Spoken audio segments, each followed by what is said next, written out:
Rise and shine, Mr. Nuzlocker. We've been watching you closely since Emerald Kaizo, and we were delighted you even bested run&bun. The council is quite impressed, so wake up, Moxi. Let's just say, your hour has come again.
Starter selection is short and sweet, with only one option. I know what you're thinking. Togedemaru is a run&bun reference.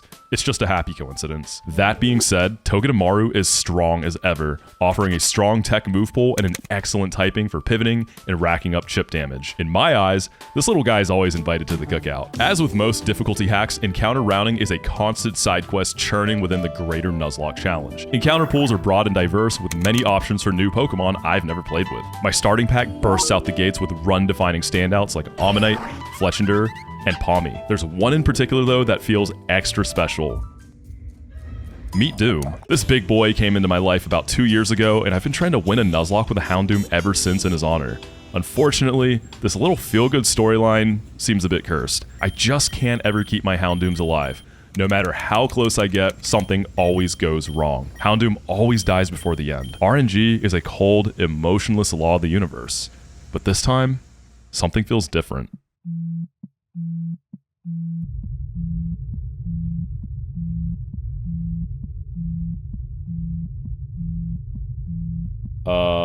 Hello? I don't have much time. You need to listen closely to what I'm about to say. Alright, look, I'm a little busy here. I'm trying to catch this Houndour. Who even are you? What do you want? This is gonna sound insane, but I'm you. From the future. Alright, let's cut to the chase here. What are you trying to sell me? NordVPN? Manscaped? Arson? You have a small scar on your right shoulder from the surgery after falling off that skateboard down the hill on 8th Street next to the pizza spot around 8 a.m. on October 20th, 4 years ago. Whoa, how'd you know about that? I can keep going. Okay, I'm listening. I'm trying to find the right one. No matter what you do, don't get attached to this Houndour or any Houndooms. What do you mean, the right one? And so what about Houndooms? I don't get to pick my encounters. It's a Nuzlocke, dude. You can't defy the system. It always wins. I'm just trying to help you. Oh no, this is bad. I gotta go. Wait. He's gone. Okay, that was really weird. What the hell just happened? The doctor wasn't kidding about those side effects from the sleep medication. How am I even supposed to contact that guy again? Whatever, I'm catching this Houndour. My ankles start to quiver from the potential incoming cross-up, since I don't actually know if we're going to Roxanne or Brawley. Wait, you hear that? Yeah, Roxanne's calling again. So we just might be in a normal Hoenn timeline for once. You know the vibes at this point. The first gym leader's almost never going to be riskless. Plan your best outs, be willing to sacrifice something, grab the rock, and ball out. Togedemaru is the ultimate glue guy here, playing support on over half of Roxanne's roster. Most of this is standard fare, but the two big threats are her Gen 9 Pokemon. Dropping Cloth's health below half triggers Anger Shell, boosting its attack, special attack, and speed by 1. A built-in weakness policy light, if you will. Gloom can tank Trailblaze, sucking up enough life force with Mega Drain to stay out of crit range and cook this crab before it gets going. Tinkatuff is still waiting at the end too, and we all know just how broken Fairy and Steel typing is. And her bulk and speed almost guarantee several Swords dances are getting set up. Losing control, even for a moment, is likely just game over. Route 116 granted maybe the best answer available for dealing with a tiny terror. Q-Fant. Q-Fant walls Tinkatuff, shrugging off even multiple attack boosts and running her over with bulldozes. Even though the first gym has some tough Pokemon to work around, it's light work for a run-and-bun champ like myself. On to the next one. Brawly Split delivers hit after hit of delicious dopamine from the sheer amount of encounters. There's an optional detour through Route 116 to Rusturf Tunnel and Route 117. We can get the first sampling of Lucid's unique double battle AI. Nothing too crazy just yet. We'll sink our teeth in the doubles just a little bit later. Lucid Emerald's timeline takes place in the distant future, right? So Mr. Briney's long since retired. The Poke Rider is now the only means of passage to Dewford Town. Standout catches here include Nose Pass for its magnet pull ability, Espatra with speed boost, and Galarian Farfetch for its doubles utility, among other use cases. I'm almost done grabbing encounters, but the big money pool comes out to play in Granite Cave Ice Room. Let's go! We got it! It's so cute, dude. It's so cute. Cetitan is my favorite Gen 9 Pokemon, so you best believe the Citadel sparks joy. There's even a convenient ice stone in the cave. The Great White Whale is making waves immediately. Brawly marks a considerable increase in difficulty over Roxanne, and I'm already stressing in prep. Annihilate in particular is overwhelming to deal with, and I didn't get a premier answer like Giraffe Rig or Bombardier. You see? Each time you hit Monkey gets real mad and Rage Fist damage gets real big. I'm talking up to 350 base power big. Yeah. So just Oko the Ape then, right? Yeah, best of luck finding something that does that in the early game. I didn't expect to be struggling in the calc on Gym too, but it's nothing I'm not used to. I'll just have to get a little creative. Pawmot nails a range on Lucario out the gates, opening Gloom's lane to season up Wet Tauros for a Fletchinder finish. Hot Tauros puts a dent in my party, forcing hit and run pivots to chip it into range for another Fletchinder frag. With both of Brawly's bulls served up medium rare, we now enter the final phase of Operation Annihilate. I've set up a sequence to pivot Espatra into Hawlucha's low sweep, baiting the U-turn out to Annihilate and greeting it at the door with a point-blank Psybeam. Ankles twisted. Unfortunately though, Espatra's speed got dropped from the low sweep earlier, so I'm forced to make a tactical sacrifice to reset tempo. Just kidding. While this was all playing out, Espatra farmed 2 speed boosts, channeling that inner Haley Welch and rug pulling all of Hawlucha's life savings.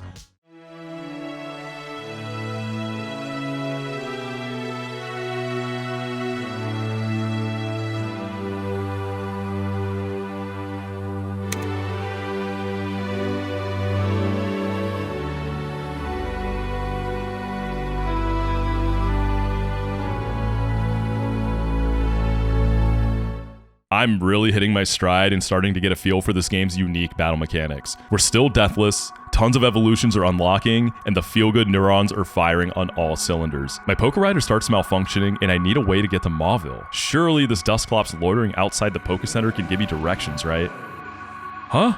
The beach? Did it? Yeah, let's just go with it. If I remember right, Slateport is just north of here.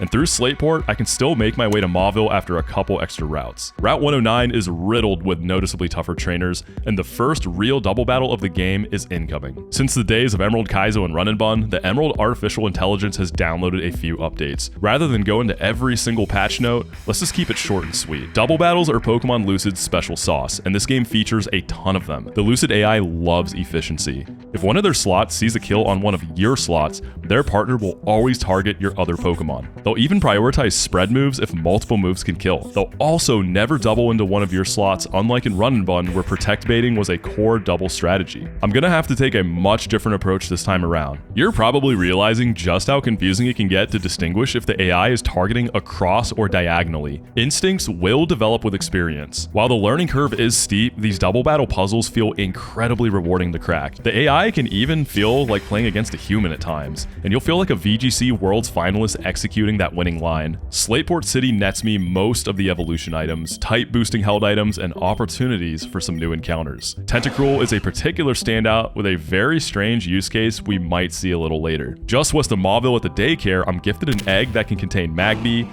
Mime Jr., or Elekid. I think it sounds like Electivire or Elekid is the best of them, is what I've heard. I've heard Electivire is like nuts in this game. It gets Iron Fist, dude. Electivire being good seems really cool to me. Yeah, Rhyme is just like a tech guy, right? And Electivire just blows dudes up. But yeah, we want Elekid or Mime and we're happy.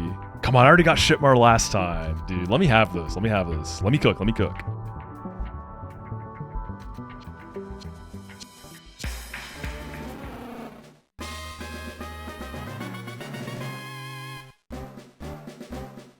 Magby is almost certainly the worst one, so of course that's what I get. Jokes aside, access to Eviolite and Follow Me makes Magmar honestly really solid. Think competitive double strategies again.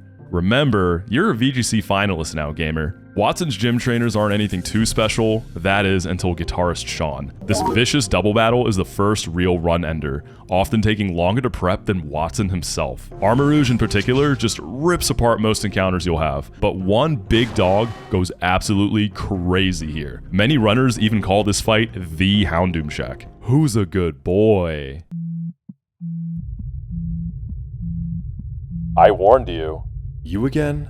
What do you want now? By the way, you were wrong about Houndoom. This guy is incredible. I already told you, I'm literally you. Okay, sure, maybe you're the 1 in a million timelines where Houndoom lives past Watson. It doesn't matter in the long run. Past Watson? So I win the next battle? Okay, prove it then. Excadrill is your best lead. Trust me, there's nothing better in this box. Donphan takes Luxray with just a small flinch risk, and Vileplume's strong defensive typing just beats Balmont. So Titan clocks overtime and doubles up on the Gen 8 fossils. Oh yeah, and Talonflame is the perfect partner for Excadrill to pivot around that. Okay, no, you're lying. I'm gonna hang up now. No, wait!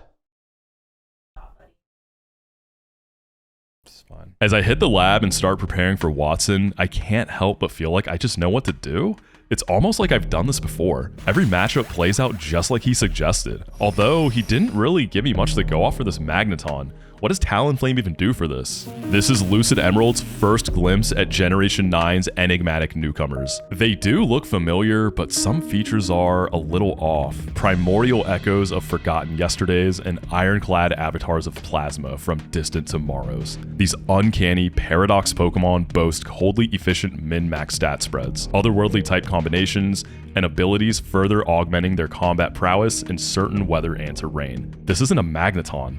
It's something entirely different. Watson's Electric Ground Sandy Shocks wields threatening move coverage bolstered by deadly levels of special attack and speed. I didn't pull a single encounter that handles a conventional 1v1 here. In the face of overwhelming power creep, I have to do something cringe. I resort to stall tactics, emptying Sandy Shock's Earth Power reserves with Excadrill and Talonflame pivots. Excadrill now only has to deal with tri-attacks when its PP is depleted, and the mighty Mole Knight claims victory. So he was right about Talonflame. My plan played out the same. He actually knew what to do. Weird. The next split pulls no punches with its brutal opening section. Route 111 features a gamut of double battles, each built around the 4 main types of weather. Notably, Aroma Lady Selena and Picnicker Bianca are fought in the snow. This new weather replaces hail in Gen 9, trading residual damage for a 1-stage defense boost to all ice types on the field. My past self even lost to the snow double in attempt 3, but in this timeline, I win. Throughout all the Hoenns across the Nuzlocke multiverse, this split's exhausting length is no different. The endless onslaught of battles from Route 112 through Jagged Pass is taxing, and the frequency of double battles is ramping up. I'm feeling the noticeable increase in difficulty across the board. I push forward slowly and methodically, picking up more Pokemon and tools along the way. Ooh!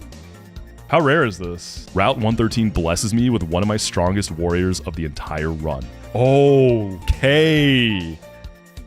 I think Low Kicks is a guy, right? Low Kicks, with its Swarm ability, boosts bug damage by 50% when its health is a third or lower, unlocking devastating pre-damage first impression openers. A timely Cutiefly pool on Route 114 finally adds a much-needed fairy to the box, but the next care package sets the run into Gear 5. The newly added Meteor Path area always spawns double battle encounters, allowing you to pick and choose one of them. Dracozolt seems solid, but I wasn't expecting to see a Hydreigon just 3 badges into my journey, and it's just a 5% encounter rate. I'm getting that same weird feeling I had from that Sandy Shocks thing Watson used against me. It seems potent though, I'll take it.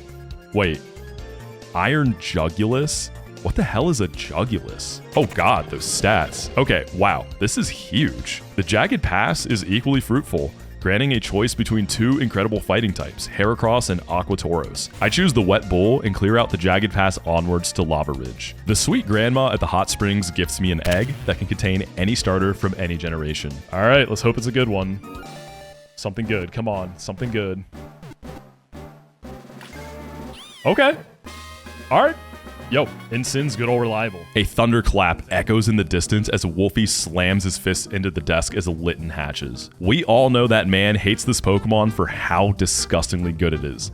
An S-tier pickup, no doubt. So I haven't been completely honest about something. It's time I come clean. Flannery's actually on vacation, and as consolation, the doorman is handing out Eon tickets for passage by sea to Satopolis City. That's right, Juan is the 4th gym leader this time. Upon arrival, I grab a Gossifleur with Regenerator, and while this is undoubtedly a cracked ability, we all know Cotton Down is just an easy ability capsule. I said this game is up there with the hardest, but things have been pretty smooth so far, right?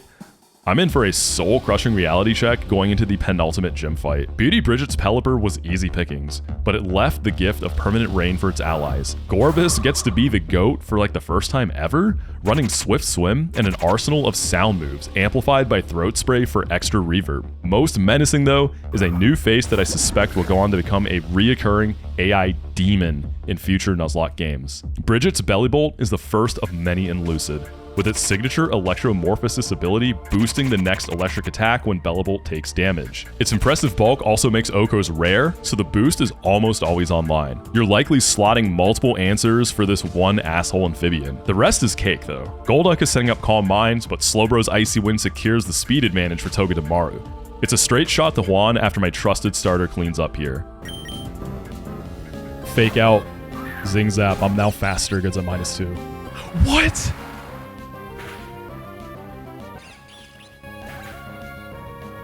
Wait, whoa. Hold on. Let's see. So Tenta's at 37. Oh, fuck, dude. I forgot to re-put the Calm Mind boost back on, yeah. Yeah, so the crit did screw me. It was Surf or Psychic, right? Yeah, it was Surf Psychic 50-50. No, because I clicked off Tenta to look at Fion and I forgot to reapply the boost. That's on me. It is what it is. In the sea of anima that makes up my DNA, there are several key traits responsible for my Nuzlocke successes. Cool, calm, collected. Unfortunately, these power-ups come with some built-in debuffs too. Complacent, careless, comfortable. I'm having flashbacks of stumbling during the run-and-bun finale, almost costing me everything. Once again, I've let my guard down and forgot to account for Golduck's Calm Mind boosts. Before I could get too deep in the Lucid, my starter is gone. I'm sorry, Togedemaru. Sure, I went on to win the fight, but at what cost? Losing my first partner this soon inflicts huge mental damage, and the fights ahead aren't gonna let up. The rain is here to stay for the Satopolis finale, and Juan is of course planning to abuse it. I'm finding mostly solid 1-to-1 answers, but Swift Swim Basque Legion demands at least 2 warm bodies. Okay Juan, you're kinda nice with it, I won't lie. I'm forced to use what's most likely the strangest heart scale move relearn of my entire Nuzlocke career. What's up, Pookies? Y'all ready for this shit or what? We're doing crazy, never before seen tech, all right? We scaled, that's right, heart scaled Screech on Tentacruel. Insane, I know. I'm just that guy, like insane tech, right? What the fuck, dude? Screech is crazy. Okay. Oh, I hope this works. Pawmot's Iron Fist Thunder Punch smites down Politoed, reeling in the big fish immediately. There's just one Pokemon in my box bulky enough to take multiple hits and pull off this next sequence. With the freshly heart-scaled Screech, In Tentacruel's arsenal, I'm able to sharply drop Basculegion's defense and bait Shadow Ball safely into low kicks. Priority beats Swift Swim, and low kicks lands a fatal sucker punch between the Leviathan's cracked scales. Juan's Tentacruel is also too bulky for any single 1v1s, so let's squeeze more juice out of that heart scale. My Tentacruel walls Juan's while soaking up enough health with Rain Dish to get off another Screech. I pivot through Eldegoss's Cotton Down, positioning Seeking to tear through Tentacruel's weakened defenses with Drill Run. Quaquaval and Starmie are non-threats, but the towering behemoth in the back has me sweating bullets. During Gen 9 development, some Game Freak intern ripped a blinker in the bathroom and cooked up a Duraludon evolution. Yeah, let's turn this toilet dragon into a goddamn bridge and slap on 600 base stat total. And let's give it Electro Shot, because a fucking Railgun signature move is cool, right? Charge it up for a turn, get a special attack boost, then let it rip next turn with 130 gigawatts of base power. Oh, and it just fires off instantly with no charge time if it's raining. Shit. So Nidoking is my only guy with the correct combination of bulk and offense that dares step foot on the bridge. Let's see how this little stroll goes. Okay, we're only dead to crit. We're gonna bulldoze into Earth Power. If I get crit, this is probably over. Maybe I shouldn't have greeted Seeking and Palmod earlier because I used up all my luck. This is kind of it, dude. We just gotta go for it. Best of luck. Come on, Nidoking. Hold. GG's. Deathless Wand, baby. The troll toll has been paid, and the drawbridge unfurls before me. We're going to the mid-game.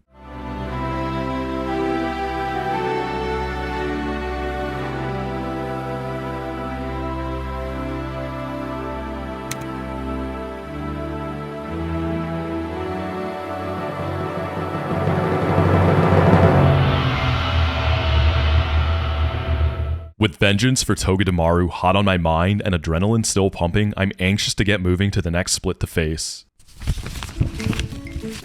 Wait, what, again? The suits upstairs really want another one? Okay, gamers, get your swimsuits and floaties out again. Beach episode. All passengers, please have your Eon ticket and boarding pass ready at the gate. Next destination, Terra Island. Gen 9 introduced us to terastallization. This mechanic lets each Pokemon store one Terra type, allowing any one party member to take on their Terra type in a given battle. Think of it like Mega Evolution, but their type is what evolves. The same type attack boost is maintained on moves of their original typing, while the Pokemon's defensive profile is determined by the new typing. For example, let's take a Shedinja with Terra Electric. Phantom Force and X-Scissor still get a stab boost, but Shedinja is now only weak to ground type attacks. You're probably seeing how many possibilities this opens up for creative offensive and defensive plays. It's obvious why this mechanic needs to be limited to a small area. A whole difficulty hack built around it would be a balancing nightmare. Each fight on the island is a step above anything we've seen, featuring one Terra-typed ace that's always a huge pain to build around. Standouts include Bug-type Flygon with Dragon Darts, Fire-type Venusaur with Terra Blast, and Rock-type Heracross with Loaded Dice Rock Blast. With how complicated planning fights can already be, adding Terra typing into the mix truly turns the Nuzlocke challenge into a chess match against the AI. Let me give you a deep dive on how I go about preparing for these fights. First, let's identify the biggest threats. Armarouge is packing Armor Cannon, a special Fire-type close combat that gets a boost from the Mega Launcher ability. The held White Herb lets it rip 2 fully powered cannons, so I'll need 2 pivots to get Nidoking in, and with Sydney's power level, those pivots will need to bring value elsewhere in the fight too. Pokemon accomplishing multiple jobs on multiple threats is known as roll compression. It looks like low kicks can pivot through Psychic, and it makes a great lead against Ogerpon.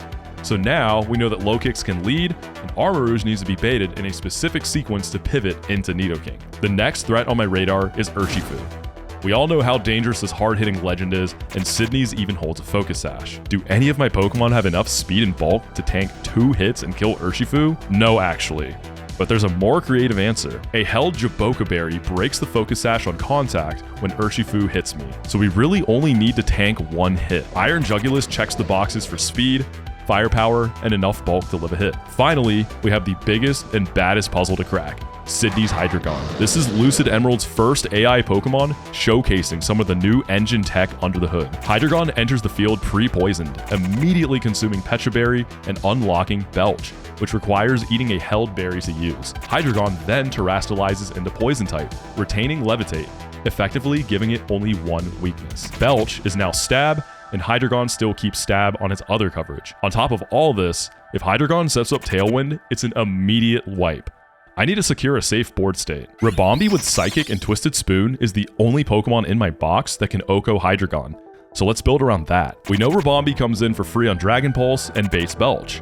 Since Hydreigon is faster, a defensive Terra typing would be needed to survive and retaliate. We need a specially bulky Pokemon that tanks any of Hydreigon's attacks and baits Dragon Pulse. Tentacle fits the bill, and I can also see that it provides defensive synergy needed in the Armarouge sequence to position Nidoking. This is a perfect example of the role compression I touched on earlier. With one remaining slot and reliable answers to the biggest threats, let's begin building a line. Low Kick's pre-damage to 33% activates Swarm, giving First Impression a kill into Ogerpon before it can ever act. Remember how we said the AI loves efficiency? Well, the AI never chooses an attack with a negative effect when multiple moves can kill. This means Iron Jugulis gets safe entry. The Focus Sash is popped from the Jaboca Berry, and Jugulis takes the kill. Hydreigon is baited, and it immediately sets up shop, seeing a kill with Belch. This is the perfect opening to pivot through Tentacruel, baiting Dragon Pulse into Ribombee for free. Terra Steel morphs Ribombee's weakness to immunity, and Psychic takes Hydreigon down. The last of the greater threats lands on the board, and Armarouge is where the role compression limit test is put into practice. Tentacruel pops back in for a pivot through Armor Cannon, baiting Psychic into low kicks. With the white herb consumed by Armor Cannon, Armarouge sees the move as a negative effect now, and it'll only select Aura Sphere or Dark Pulse. Nidoking always moves safely in the position regardless and takes the kill with Headlong Rush. With the big problems addressed, it's time to clean up. Samurott comes in, and I can use my final slot to check it. Pivoting through Tentacruel baits a safe knockoff into Pawmot, who not only slaughters Samurott with Double Shock, but it also handles Sydney's final Pokemon Absol with a close combat. As you just saw, I squeezed as much value as possible out of each of my pieces to control the board state at all times. In every single turn, there are endless permutations and possibilities, and a good plan narrows down RNG to be low or no variance. It's all about control, knowledge, and efficiency when planning a fight in your Nuzlocke. And that's checkmate. Oh my god! As we said last time we saw this guy in the Hoenn Elite Four, we're going to Steven! Okay! No, literally, Steven is the Mirage Town gym leader. Wait, the what town? Yeah, hold up, let me fill you in. So we need to pass through the Route 111 desert to get there. I catch a useful Sandile on Route 111, but the Mirage Tower is what I'm most interested in. With my Togedemaru down and out, Berserker feels like it could play a very similar role as a Steel-type fake-out user. Let's go! She's here. Probopass clutches the magnet pole and brings my dear old friend back home. To nobody's surprise, the desert is packed with annoying ass fights. Sandveil users, focus sashes, hacks RNG held items, and constant chip damage pelting me every single turn. Weathering the trek through Sand Hell lands me in Mirage Town, home to the 5th gym. Probopass goes 2 for 0 on magnet pools, adding the always welcomed Aeron to the team. There's not much else to do than prepare for the gym now. There are only 3 fights in here, but they're all doubles. The penultimate battle is the most overwhelming double Lucid Emerald has to offer thus far. Permanent Sand is raging, with Excadrill's Focus Sash and Lycanroc's Covert Cloak rendering classic doubles fake-out strategies upside down. We'll be seeing a lot of this in Lucid Emerald, so much in fact that many runners call this game Pokemon Cloak and Sash. Meanwhile, on the other side, Goldango holds a white herb to make it rain double the devastating spread bombs onto my party. Full disclosure, this fight takes more out of me than the gym leader. Steven's retired from his champion post to serve as leader of the Mirage Gym, and he's running a funny but honestly super based triple Elephant Core. Donphan, Iron Treads, and Great Tusk.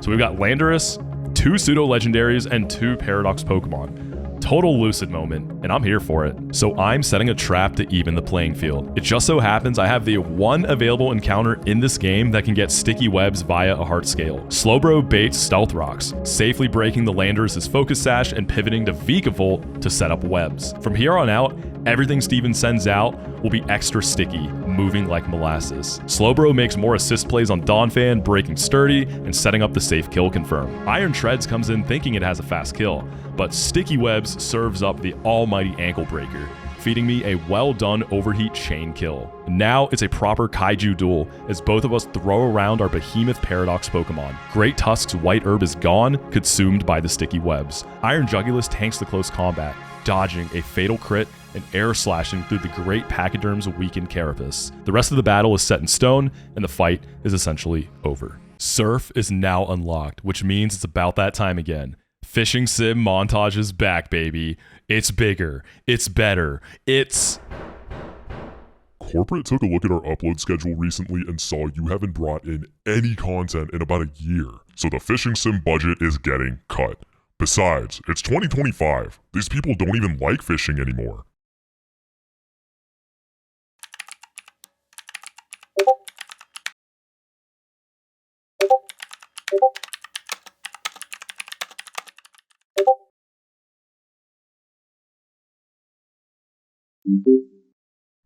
Real editors render their footage.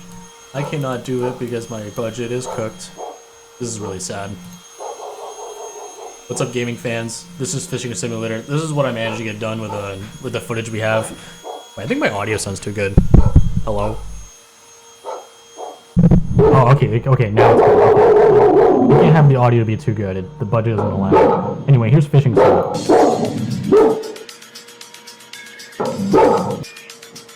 You know, there's been a lot of Wolfie references in this video. Surely that's not a coincidence.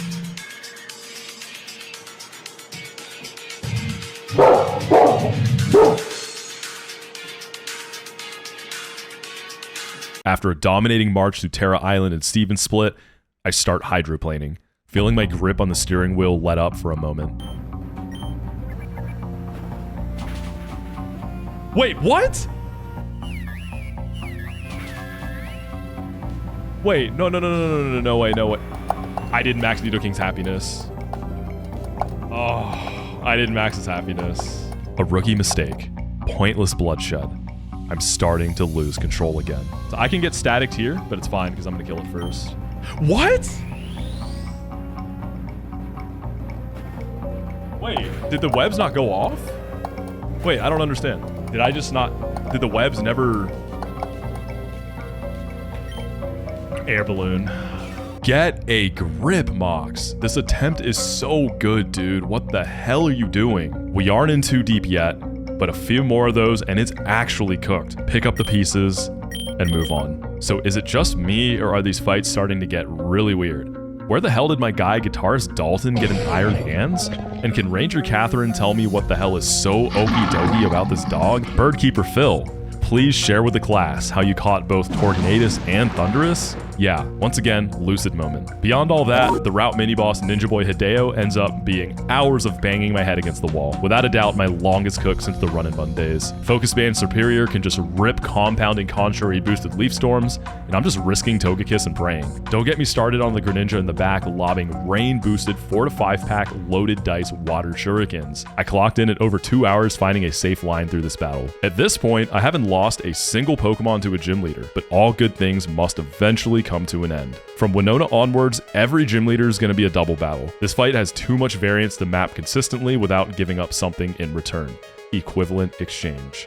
A Nuzlocke classic. Fast and explosive is the name of the game here. Rabombi has one job and one job only. Get up Tailwind, beta kill from Galarian Zapdos. With speed control secured, the great white whale is unleashed. We go blood for blood, both losing a body turn 1. I have 3 more turns to clear out her problem Pokemon. Despite Titan's impressive offense, Galarian Zapdos boasts too much bulk, so I've lined up sacrifice number 2 to position consistently. Toxtricity casts a spread overdrive, chipping Zapdos and putting Corviknight into kill range for Titan. 2 turns of wind left. Togekiss cleaves both slots with Dazzling Gleam, with Titan crushing Galarian Articuno. Zapdos stalls with a desperate Detect, but it's in vain. 1 more turn of speed left. Togekiss and Titan rinse and repeat to clear the field and bait Salamence into a 2v1. We don't need Tailwind anymore, and Salamence falls to the dynamic duo. The new badge isn't what I'm most excited about though. There's an even more enticing prize waiting for me. A wild Tapu Koko blocks the road, and the only way forward is through it. Subduing the Omni-boosted Tiki earns a chance to tame it,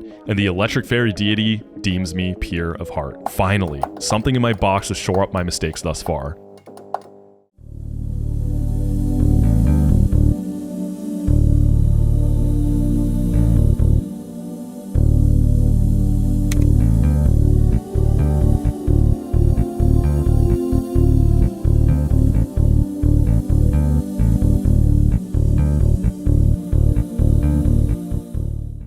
As is Hoenn tradition, this is the longest, most exhausting section. To make matters worse, I'm already off to a rough start. Another one of those pesky Bella bolts has me backed against the wall. Yeah, we're gonna be zoom lens power whipping. Wait, what? Why do you thunder wave me? Oh, fuck. Wait, what? Might have to clutch up then. It's a little spooky.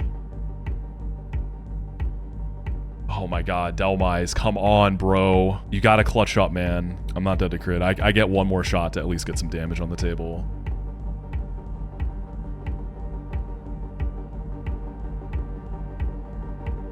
Three full pairs in a row.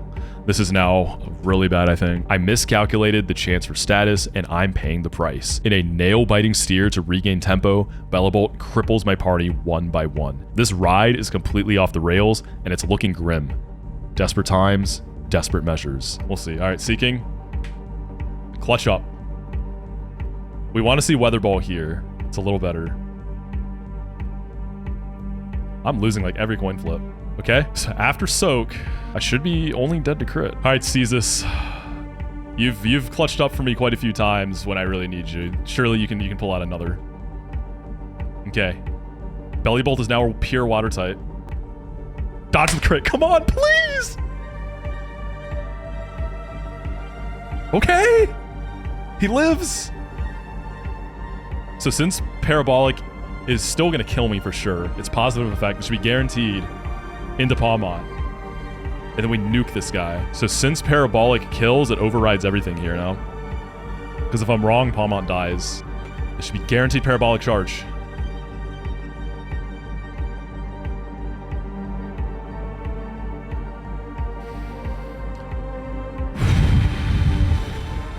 Belly Bolt is soaked. It's dripping wet. Goodbye, you little shit. Oh my god. I did not think this fight was gonna be like this. Oh, let's go Seeking. Seeking is not a good encounter in Lucid, but where Seeking lacks in the power rankings, it makes up for with heart and a can-do attitude. Starting to notice a pattern here, I go on a dominating tear. My hubris gets the best of me. I gloss over important details in prep. How many times can I dance with the devil before I get trapped in Tartarus? It's still not too late to regain composure. In need of a little pick-me-up for my mental, I beef up my box with Stuffle from Route 120, Larvesta from Scorched Slab, Ghastly from Route 121, and most importantly, Flamigo from Route 122. As to why Flamigo is so important, we'll touch on that later. A very solid care package of encounters. I'm feeling a bit better already. Pushing deeper towards Lily Cove City, my eyes begin to water, and I choke with each labored breath.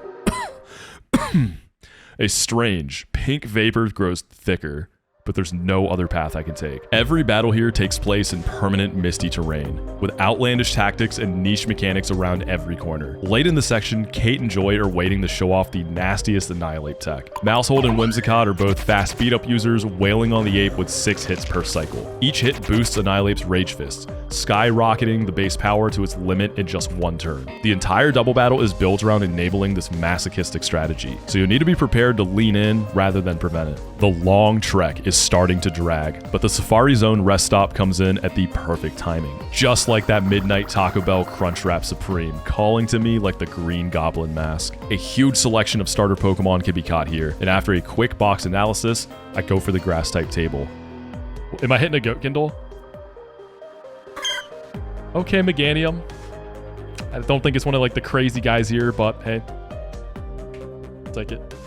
I do love Meganium. No busted Meowscarada this time, but Chikorita comes out to play. Spud here has clearly been hitting the gym to get ready for Legend Zaza. His natures and IVs are some of the best in my entire box. Reaching Lily Cove means it's time to shift gears into hideout mode. We've got some bad guys to stop, or so we once did. After the extinction level event set into motion by Team Aqua and Team Magma locking horns, Mount Pyre's been permanently sealed off. The widely accepted theory is that both evil teams went the way of Team Rocket, disbanded by their leaders for good. We set sail for Moss Deep City. I can see my breath in the air as sparkling powder falls around me. A cold front has moved in, whipping up a snowstorm over the Route 124 Ocean Strait. This aquatic corridor features a long section of fights in permanent snow. Snowcloak Articuno and Slush Rush Belly Drums to Titan headline the main threats, but there isn't anything I can't handle. More notably, en route to Moss Deep, I pick up a Dratini, Dino, and Sharpedo. We're gonna start seeing optional fights guarding some of the most powerful items. I love a good side quest, and I'm going for all of them. The Power Herb changes 2-turn moves like Meteor Beam and Fly into single-turn attacks. This powerful item's guarded by a tough double battle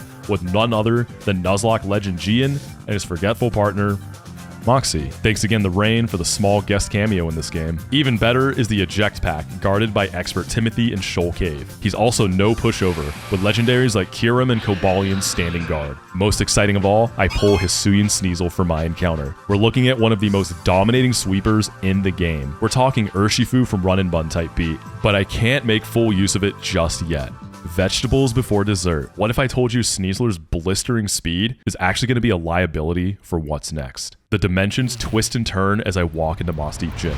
Trick Room is up, reversing speed stats and making speed demons slow as dirt. The field effect can't be lifted, and it's present for every trainer. That new Sneasler I picked up won't be so helpful here, huh? The key to navigating this gym will be a niche move that Flamigo and Caracosta both have access to. Wide Guard acts as a protect for both your slots, but it only works against spread moves. Remember how Lucid Emerald AI sees spread moves as positive effects against other killing moves? There's that efficiency again. We can actually abuse that override function to bait consecutive spread moves. And since Wide Guard can be spammed, unlike Protect, this strategy effectively shuts down an enemy slot. Welcome back run-and-bun Protect baiting. Hex Maniac, Sylvia, and Psychic Hannah are what I consider the pinnacle of Moss Deep Gym's difficulty. To no surprise, I'm looking at multiple backup plans. Their Pincursion sects electric terrain and hazards, while Bellable assists with Reflect and rains down spread moves. Alolan Golem's explosion is galvanized into electric typing, supercharged by both the terrain and held electric gem. Everything here is slow, bulky, and hard-hitting. After multiple roadblocks, I see no safe plan without bloodshed on my side. Vileplume volunteers as tribute, following the Golem's mighty atomic blast. Note that the incoming Venusaur holds a room service, dropping its speed by 1 stage in Trick Room, effectively making it faster.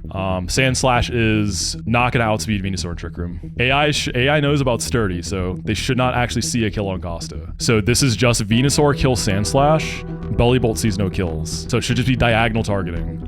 So I'm going to sack Sand Slash to Venusaur here, because if Sin gets dropped, it's truck. I can't risk that, because this is going to be Energy Ball. Yeah. Flinch both of them? Okay, Electromorphosis. We're sturdy, we want it broken here, so we're going to get dropped to 1. And then Sand Slash is going to die. Wait, what? How did I go first? Wait, whoa. No shot Sand Slash outspeeds -1 Venusaur. Hold on, what? While Sand Slash dying was planned, I'm terrified of what just happened. There's no world where this makes any sense. It's impossible for Sand Slash to outspeed room service Venusaur here. I spent hours planning this, and you're telling me I still missed something? For once, I actually didn't forget. I didn't mess up. With the depth of complex mechanics under the hood in a game like this, a glitch in the Matrix is inevitable. The rest of the fight goes to plan, but I never did find out the truth about what triggered this bug.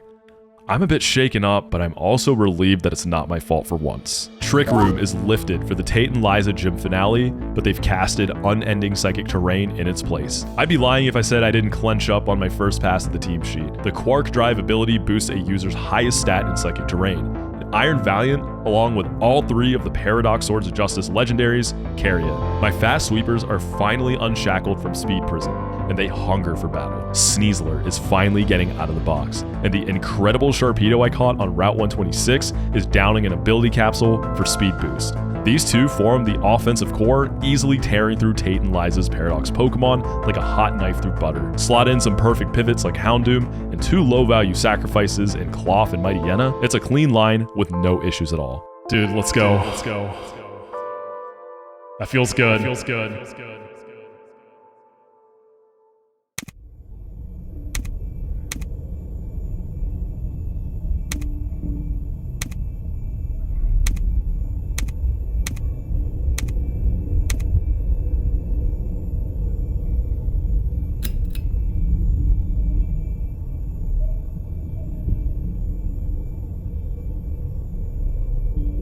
Okay, we just kill this and let's get our shark in.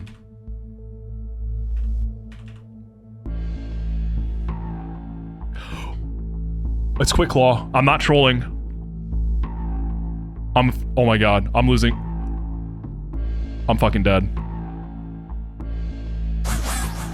I forgot about Quick Claw.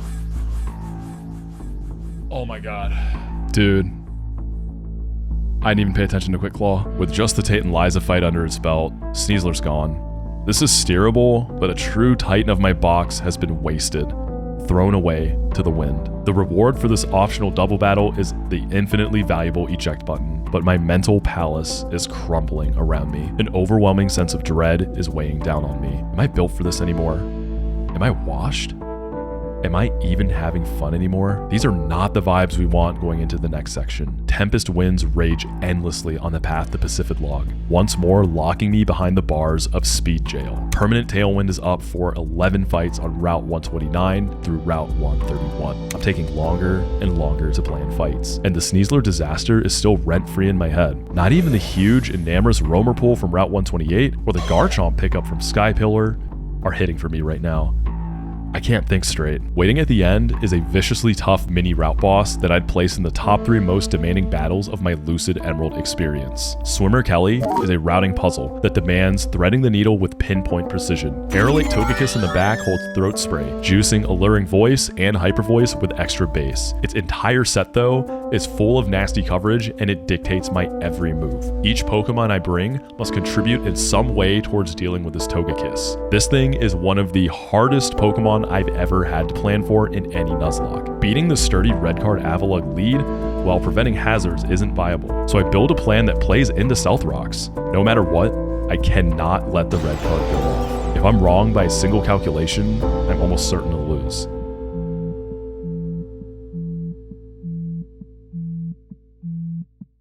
Not now, I gotta focus up. Okay, Hisuian and Avalugg with Sturdy and Red Card. All right, Sheer Force ignores the red cards. The red card will eject you into a random mon in your party. We don't want that. Since I'm slower, I'm going to Superpower as it rocks and use my eject pack. There's the rocks. We're planning for the rocks to be up the whole fight. Grant, don't say that, dude. This is Sturdy, so we can never kill it. My stats drop. Eject pack.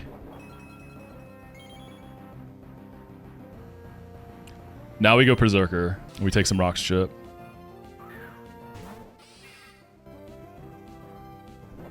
Wait. What?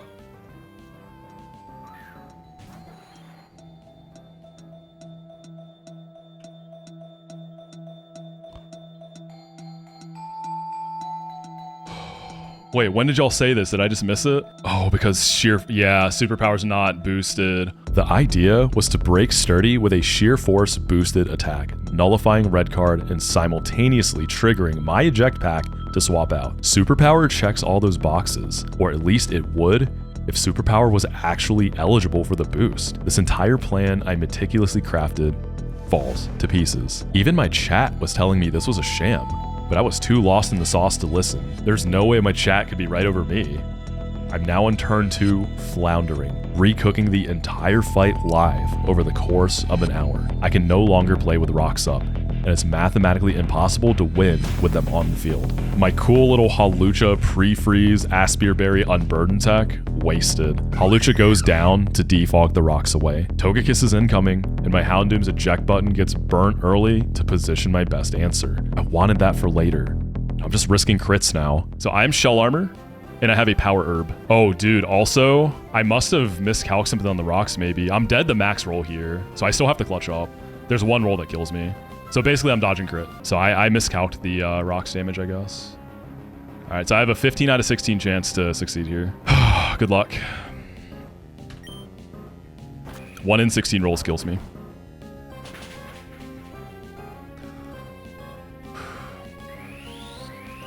Amistar clutches the fuck up, baby. Okay. +1 Spatic, and we rip it in 1 turn with the herb. Togekiss dies. This is low kicks. Demon down, but this is far from over. Tinted Lens low kicks draws second blood. The incredible Copper Raja I had since the beginning is dead. Whatever. At least now I can position Armaldo for the revenge kill. Kelly's Alakazam keeps me on the back foot, also exterminating my big bug. I'm running out of resources. Like it even matters anyways. All right, big dog. Sucker Punch. And we're down to the final guy. We got the most important stuff alive still. Tailwind is going to give this +1 attack from Wind Rider. I'm itemless, so no Poltergeist. I'm only dead to Skitter Smack crit. So we dodge. If we don't dodge the crit, Berserker can guaranteed clean up. Before we risk this crit here, because we kind of have to, this is what's on the line. So you can see why I don't want to lose this. Houndoom, buddy. I've had you since the very beginning of the game. Time and time again, you've clutched up for me. Buddy, I need you one more time. Either crit this or don't get crit. Okay, we don't hit the crit.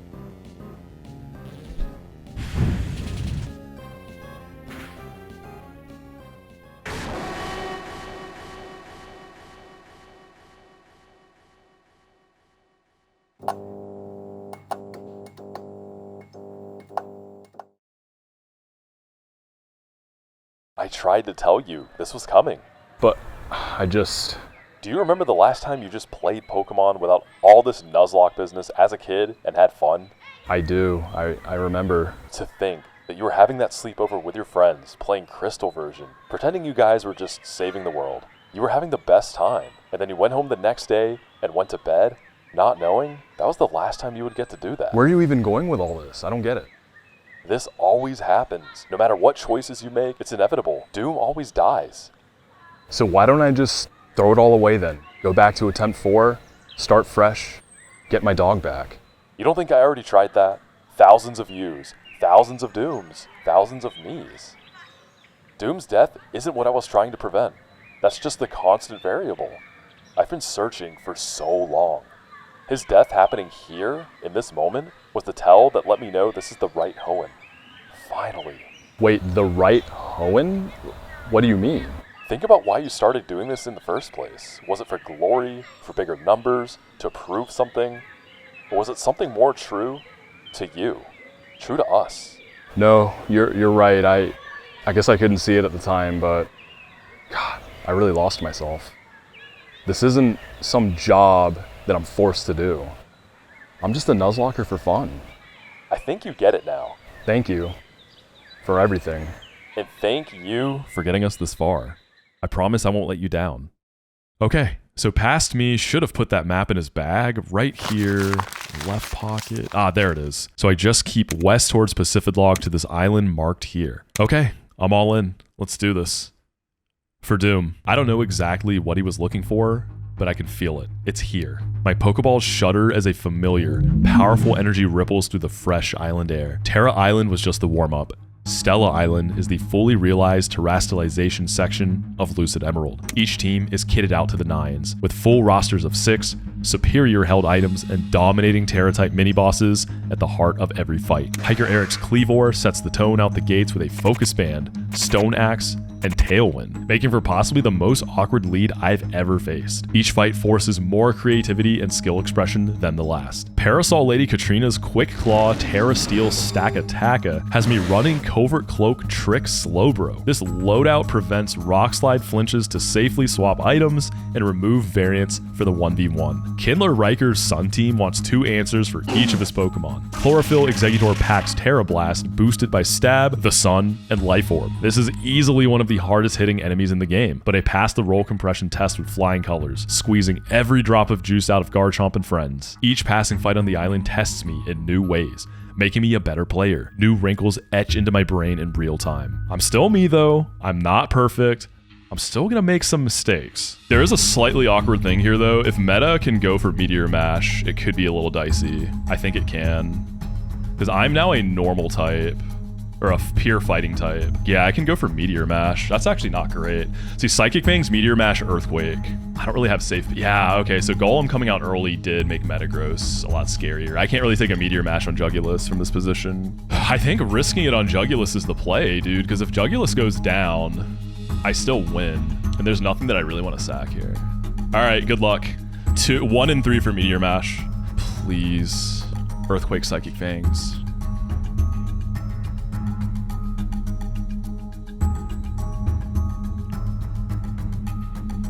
Oh, that's a high roll too. I have to flinch this or Jugulus dies. Okay, seriously, again? How did I get in such a bad spot? This Metagross has my number. Outside of a literal miracle, I think it's actually over.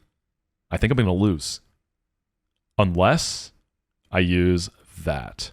It's not the story we're telling here. It's not the story we're telling here. I did the same thing Moxi did. I did the same exact thing Moxi just did. Nobody talked to me. As a distant descendant of the Borugakatai family, Moxi has access to a forbidden innate technique. Okay. No, I just need to roll it. It is what it is. At the exchange of 10 years off the wielder's lifespan, they gain the ability to call forth a divine deity with RNG manipulation transcending the bounds of our reality. Why is the northern hemisphere cold in the winter, but the southern warm? Because of the fish. This technique has a chance to work 30% of the time, 100% of the time. Okay. Effect Spore proc. Effect Spore, put it back to sleep. With this treasure, I summon. I don't actually know if this will work. Hope it will. No way, dude. No. Please, guys, don't talk about me on Reddit. I don't want to be talked about on Reddit. Yes! Yes! Okay?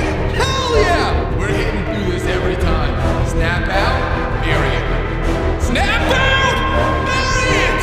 Come on!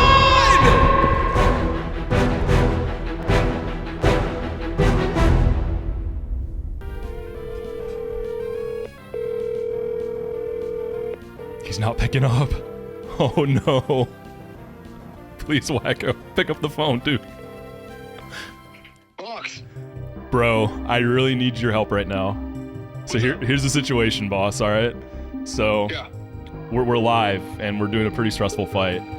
My iron jugular has to either flinch or crit this Metagross or it's gonna die, okay? And I need you to lend me your power, man. Do you got me? What move are we using to flinch it? Dark Pulse, 20% chance. Oh, dude. They say 20%? Yeah. That's a guaranteed flinch. That's guaranteed flinch? That's a guaranteed flinch. You send that right now. Okay. Get out. All right, dude. You saved the run. Thank you. I got you. All right, see you, man. He picked up at the last minute, my goat. He says we always flinch. He said it's guaranteed flinch. Y'all heard him. All right, here we go. Come on. Please. Let's go! We hit the grid! Let's go!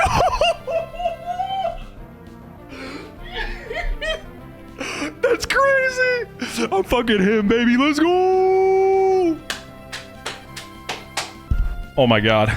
Dude. That's crazy. Oh my god. Okay, so I didn't get the flinch, but I got exactly what I needed to survive. I squeaked out yet another run-ending situation, but something's different this time. I'm smiling after just now flirting with death. There's something special about Stella Island. What is this familiar feeling? 5 live streams and 13 difficult fights later, I've reached the heart of the island. Phoebe, formerly of the Hoenn Elite Four, watches over the inner sanctum, serving as guardian of the long-lost treasure within. We all know this isn't going to be easy. Her Suicune is a classic, bulky, and hard-to-wall threat, but my Milotic is even fatter, outlasting it easily to set up a comfy Toxic Stall. Choice Band Chien Pao is no issue for Fluffy Beware, feeding a free Superpower Eject Pack Oko into Dragonite. Bait order needs to be very specific, so I've deleted Earthquake from my Garchomp to deter early Goldengo. Loaded Dice Scale Shot not only sets up the kill, but it also drops my defense to guarantee Annihilate is baited instead. Dragonite handles it nicely, creating the opening for Arcanine to burst down Goldengo. With this being the last terrestrialization section of the game, Phoebe's pulling out all the stops. The progenitor of the Terra-type phenomenon towers over me. We're sacrificing Arcanine to set the stage for my grand finale. The Poker Rider is now the only means of passage to Dewford Town. Standout catches here include Nose Pass for its magnet pull ability, Espatra with speed boost, and Galarian Farfetch for its doubles utility, among other use cases. And now, for the secret weapon, Surfetched. We're pre-damaged to always use our Custat Berry because we are slower. And because this is the last one in the fight, we don't have to worry about recharging. So we are going to rip the fattest Meteor Assault you've ever seen with Terra Fighting for some extra sauce. Surfetch, take it home, baby. We go first with Custat. We go Terra Fighting.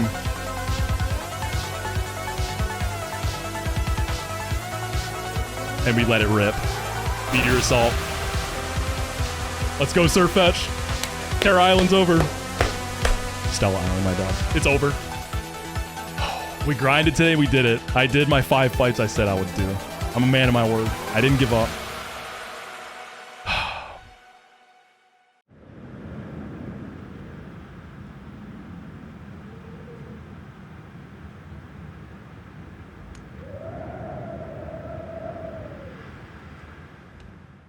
Phoebe lets me pass, and the treasure sits in the hidden grove. Ogerpon is waiting for me. She comes with one of 4 masks at random, and Hearthflame shows itself to me. As she's captured and sent to the box, I feel a rush of emotions. It all clicks in that moment. Wait a minute. Ogerpon wasn't the treasure. Now I know why my heart took me to this place. Planning and executing all those brutal fights would have usually had me moaning and complaining about what's fair versus unfair. Old me would have hated this section. But I'm realizing I had a complete mindset shift after Houndoom's death.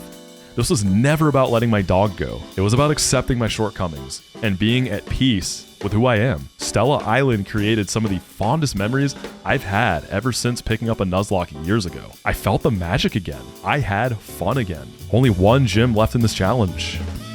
Onwards. Flannery is back from vacation, and she's none other than the final gym leader of Lucid Emerald. We've touched on most permanent weather, permanent terrain, permanent field effects, the whole kitchen sink. But there's one left, and you best believe the best was saved for last. Lava Ridge Gym is fought entirely in permanent Magma Storm. This means my Pokemon are taking 1/8 of their health and damage each turn, and they're trapped. The only means of escape are ghost types, holding a Shed Shell, and switching moves like Flip Turn and Volt Switch. It's inevitable that Pokemon will be sacrificed in this gym to get me the timely pseudo-eject buttons I need. The final 2 fights before Flannery feature Zekrom and Reshiram.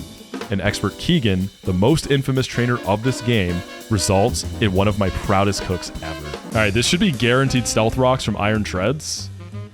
So I'm just simply going to overheat this. There's the rocks. We're not eject packing, we're staying in. We can switch out because we're a ghost. This should always bait Hisuian Samurott. So we already blew our O-heat. So this is going to be guaranteed Sea Edge, which sets up spikes. But it can miss because it's only, I think, like 90 AC. So we're going to go into Whimsicott on the Sea Edge. That's right, cats. Yeah, the more you hate me, the more powerful I get. Okay, it hits the edge. So spikes are up, baby. Double hazards and Magma Storm. Woohoo! All right, Miracle Seed Giga Drain. Suck some health up. There's the Razor Shell. Oh dear, my heart is racing. Alright, Samurott goes down. Hammerot. And now it's Evire. Get your 07s ready. So yes, this is a Whimsicott, which is oftentimes a very nice mon. But as you can see, this Whimsicott is not nice on it. So we're going to say bye-bye for now. See you, buddy. You didn't do much, but you're helping me beat this fight. Wait, did I teach Zen Headbutt? Okay, I did. Oh my god. I thought I forgot. Was that Truck? That could have been Truck, dude. Okay, this shouldn't see kill on me. So we're gonna twist up some ankles real quick. Yeah. So what I did was I gave this Zen Headbutt to hold a physical move to force Electivire into what should be Reflect. So we're gonna Lumina Crash as it reflects. Perfect. Okay. So what Lumina Crash is going to do is drop its Spadef by 2 points. But it still outspeeds me. Roap Berry pops. I can take it. Oh, that's right. I'm Speed Boost. It doesn't outspeed me anymore. Good night. All right, this is Ursaluna. All right, so I am not in the best position to deal with Ursaluna, I'm going to be honest, but it has an eject pack. Lumina Crash. Goodbye. We're kicking it out. We're kicking little bro out of here. We'll see you later, all right? Okay, Arcanine. And this is unfortunately the bitter end of Espatra's championship run. This is one of my earliest encounters. It was solid on Brawly Split, otherwise it didn't really do too much, but my god did it pop off in this fight. Goodbye, Ostrich. You did great. This is probably your magnum opus fight. This is probably like one of 3 fights you even went to. Alright, Gorabeezy. So the idea with Gorabeezy here is we should be able to always bait Reshiram exactly how we want it. And I'll tell you why it's important after. So we'll never die. We live crit, right? So we Muddy Water, which will always kill.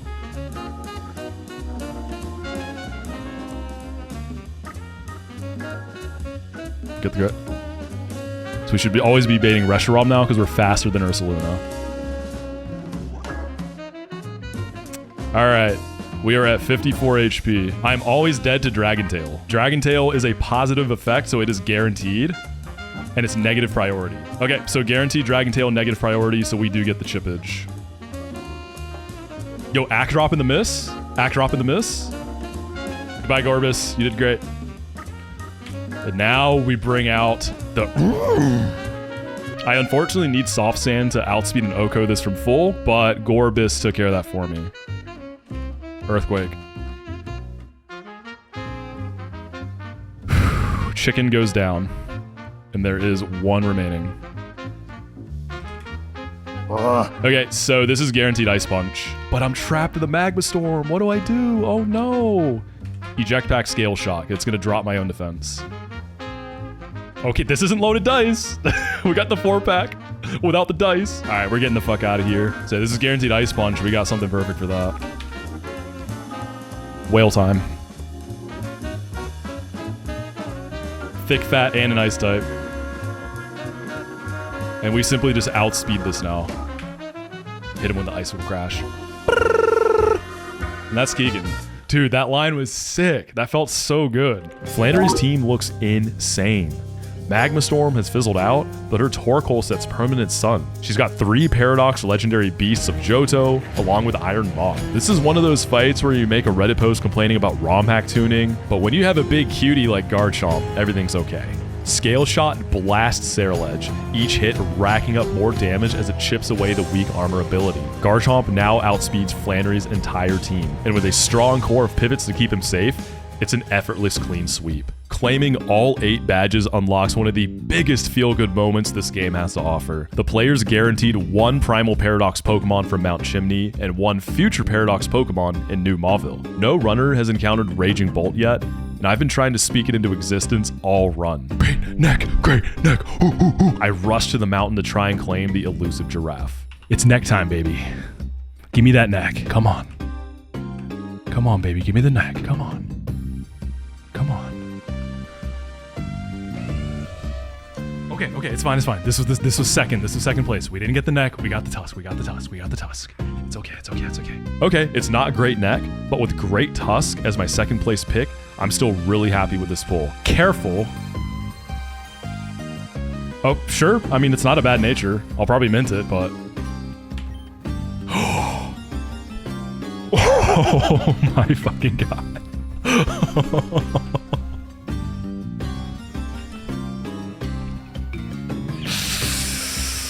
Let's fucking go.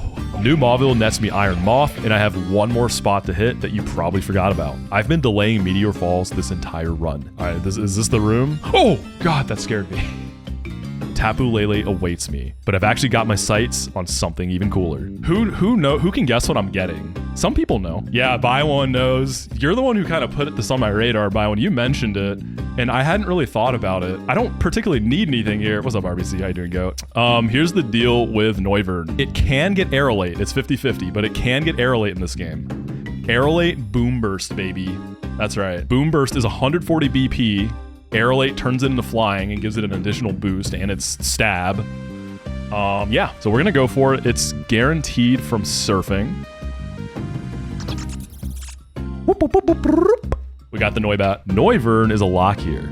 And at the cost of one ability capsule, I'm going to be blasting Aerolate Boom Bursts all the way through Victory Road. In all the Hoenn timelines, a brutal and exhausting Victory Road is one of the guaranteed constant variables. This one is no different in that regard, and of course it pulls out all the stops at every turn. Sprinkled throughout the almost 20 mandatory fights are handcrafted cameo teams made by some of the best and brightest hidden bosses in the Nuzlocke scene. You best believe their lineups are engineered to force tactical sacrifices and make you want to pull your hair out. I forged a warpath through the caverns, winning in style and serving up some of my most diabolical cooks ever. This is up there with the toughest victory roads in any hack, even run and bun. But I'm locked in. This unstoppable feeling is what I live for. I'm hitting the flow state back to back to back, pioneering cutting edge strategies, feeling that bravado, that confidence again. I'm so close, I can taste it. As I step out into the sun, full sprint towards the Citadel, two figures loom in the distance. Right, there's always a final boss at the end of Victory Road. It turns out Moxi and Archie, formerly of Team Magma and Team Aqua, are still around. No more world-breaking plans, just some wholesome dialogue and a back-to-back fight. There's nothing new here I can't deal with. These unks are honestly just shadows of their former selves. I crush them and throw them to the wind, walking through the gates to prepare for the real reason I'm here.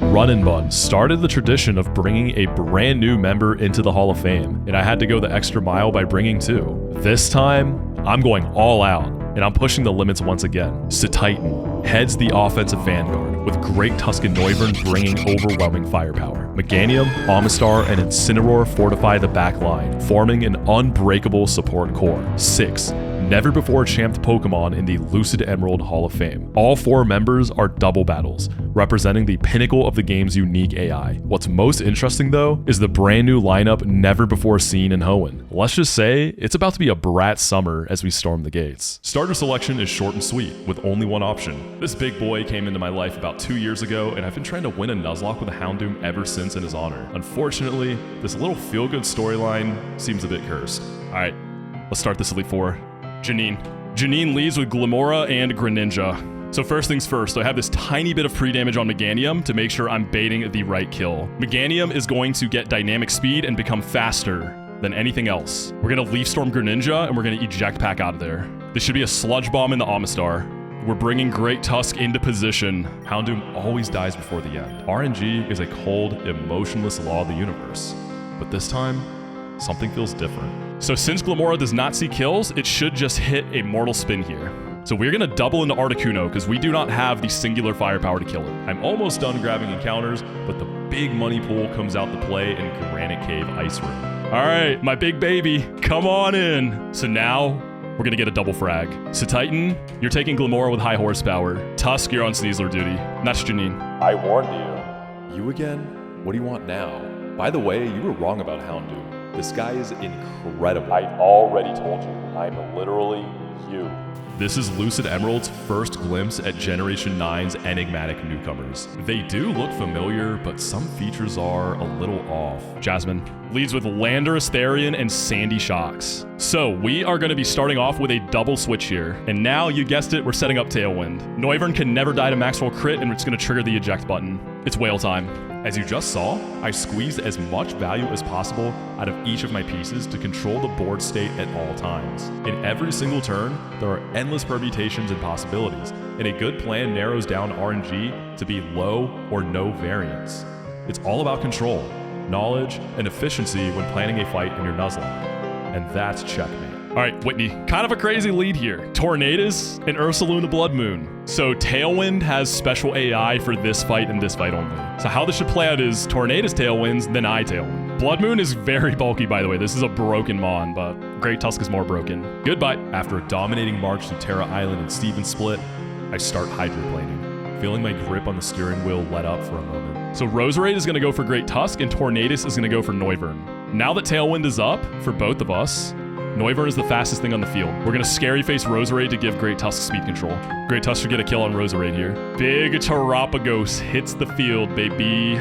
this does have Terra Shell, which is why I cannot kill it. Terra Shell is just better multi-scale. Incineroar is gonna fake out Terapagos, doing the tiniest little damage, but all you need to do is get it below full, and you will break the Terra Shell, and then close combat will kill. And now we're baiting T-Mortar, because we still outspeed and kill everything. And that's Whitney. With just the Tate and Liza fight under its belt, Sneasler's gone. Am I built for this anymore? Am I washed? Am I even having fun anymore? Okay, there's only one more before the champ, and it is Misty, and she is by far the hardest for this team. So we are gonna brick break Iron Bundle. We set up Tailwind. Iron Bundies should die. Okay, we should see Zeraora coming in because it does kill my Noivern. So Zeraora should always Ice Punch into Noivern. So we're getting Noivern out of there. We're gonna U-turn Dragonite, do just a little bit of baby damage, just a little kiss to break the multi-scale, and then Ice Spinner will kill. All right, we're bringing in the big dino. Come on out, Spud. We are pre-damaged to be an Overgrow. Yep, and Manaphy sees kill on Great Tusk, which is why it comes in. We're gonna headlong rush into Zeraora. Meganium could just whiff, but let's not whiff while Manaphy protects. Let's make use of this turn. We're setting up a light screen. And now we should be baiting Togekiss. So Great Tusk is going into Amistar. Meganium is faster. So we're gonna Leaf Storm the Manaphy to kill it, because we are an Overgrow, and then we're gonna Eject Pack out off of that. We go hard Incineroar. We have Assault Vest, and we are a plus Spadef Nature. We're gonna fake out Starmie with Incineroar, and because of the Power Herb, I'm gonna have a one-turn Meteor Beam, which will kill Togekiss after the boost. Amistar into Great Tusk. We get our Tailwind up. We both should outspeed this in Tailwind now, and then this should be GG's. Welcome, Challenger.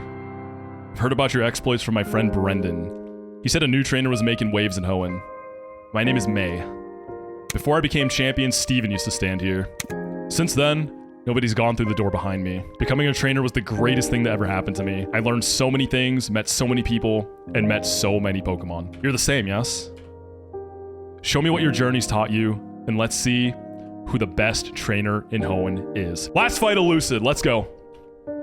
Okay, she leaves a Koraidon. Orichalcum Pulse sets up the sun. I am pre-damaged to 1. I have a Custat Berry, which is guaranteeing I go first. So to start, we need a lower Koraidon speed. Custat Berry Bulldoze. And then Meganium is unfortunately gonna have to go that way.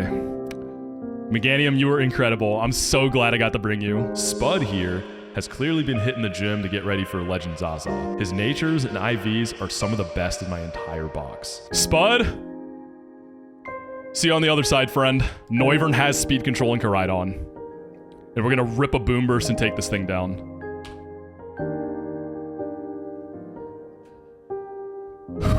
Koraidon's dead. This should always be Flutter Mane, because it outspeeds and kills. Photosynthesis triggers because of the sun, and it gets speed. This thing has a blistering 448 speed. So this just outspeeds and kills with Moonblast. My starting pack bursts out the gates with run-defining standouts like Ammonite, Fletchinder, and Palmy. Shell Armor Armastar can never die. We're gonna eject button through Armastar.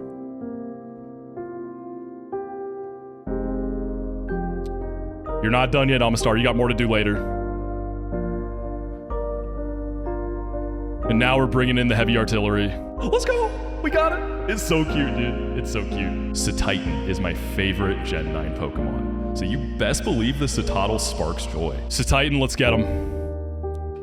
Cetitan never dies the crit. We have a little bit of pre-damage for baiting purposes.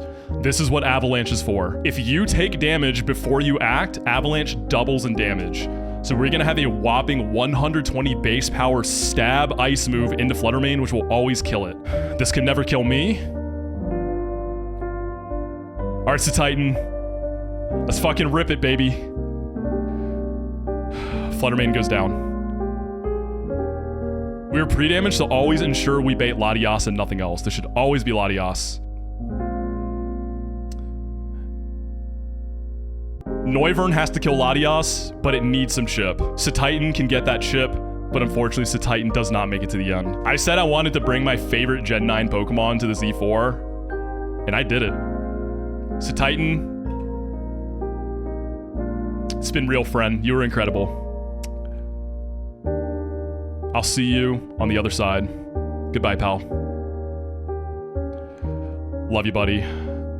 Latias gets the crit. We were just dead anyways. All right, Noivern. Clean this mess up. We simply just outspeed and kill now. This is a weakness policy Baxcalibur with thermal exchange. Thermal exchange will never come into play. So this should be guaranteed Ice Shard because I am faster, but it always kills with Ice Shard, which is a priority move. So we're gonna go into Amistar. We actually don't die here. And now we are gonna be sacking Amistar. Amistar, you're my first encounter of the game right after I got my starter. Broken Mon. S tier without a doubt. Like, this Mon is crazy. Amistar is so good. See ya, buddy. The Tusk. Come on. Come on. Okay, it's fine, it's fine. This was second place. We didn't get the neck, we got the Tusk, we got the Tusk, we got the Tusk. It's okay, it's okay, it's okay. Okay, it's not great neck, but with great Tusk as my second place pick, I'm still really happy with this pull. We get the photosynthesis boost from the sun, so my attack goes up. So, Brick Break is a range to kill. However, I am a little bit slower. I have a Yache Berry. So that means this is actually gonna Glaive Rush me. So how Glaive Rush works, after they hit you with Glaive Rush, they will take double damage afterwards. So Brick Break will kill after the Glaive Rush. I'm never dead to crit. I never die to crit. You're taking double damage, buddy. You're dead. That's why we didn't need close combat. The crit for extra disrespect. Oh, great Tusk. You're such a monster.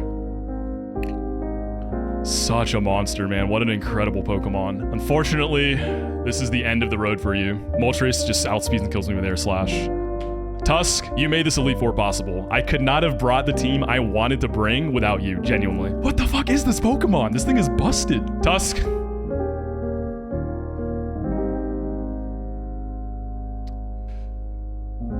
All right, it's getting thin. It's getting thin. We're running out of guys. The sweet grandma at the hot springs gifts me an egg that can contain any starter from any generation. All right, let's hope it's a good one. Something good, come on, something good. Okay, all right. Yo, Incin's good old reliable. Moltres is very, very, very bulky. This thing is so bulky, it's so thick, but Flare Blitz in the sun kills it. Custat Berry makes me go first, and we rip it. All right, Big Cat. Unfortunately, as you may know, Flare Blitz is a recoil move. Incineroar, this is the last of your 9 lives, friend. See you on the other side, Big Cat. And now it's 1v1. Her final mon, my final mon. Noivern versus Sashed. Speed boost, Blaziken. This Blaziken has Swords Dance and a Focus Sash. So here's the deal. This should never Swords Dance. I outspeed and 2-shot this. We should see a Thunder Punch come out here. So we're gonna break that Sash with a Boom Burst.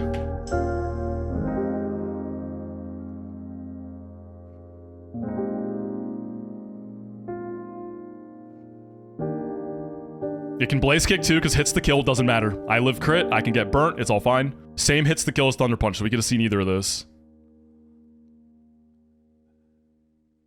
I forgot about Speed Boost. Oh my god.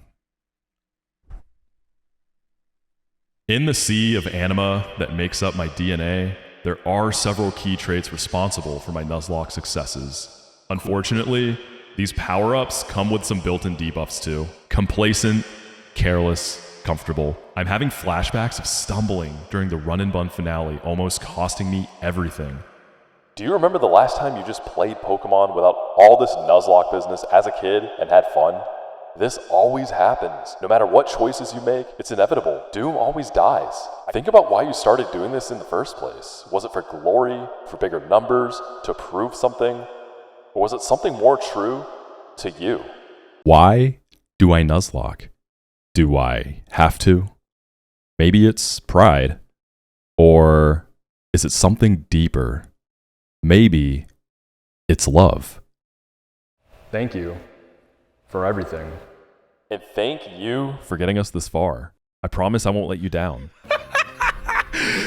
Fuck your speed boost, Blaziken. This Noivern is so fast that I outspeed you after speed boost. Drop a Draco, baby. That's it. Yes! We beat Lucid, baby! Let's go! Woo! That's Lucid, the hardest Gen 9 Nuzlocke in the books. 6 brand new Pokemon. I did it my way. Dude, 6 new guys. That's crazy. Spud the Meganium, Chestnut the Noivern, Escargot the Omstar, Okra the Cetitan, Katsudon the Great Tusk, and finally, Tuna the Incineroar. I will save what is next as a surprise for next time. I don't think this is the last stream of the year. I should be live again before the year is over. We keep climbing the mountain. We keep climbing the mountain. And now for the really fun part, I get to start working on my next big YouTube video. And this video will not take nearly as long to get out. It's going to be a shorter, sweeter, all killer, no filler. All right. Thank you so much, everybody. This was incredible. I had so much fun. I'm so excited to start working on this video. Love y'all. Thank you for everything. And I will catch you in the next one. I just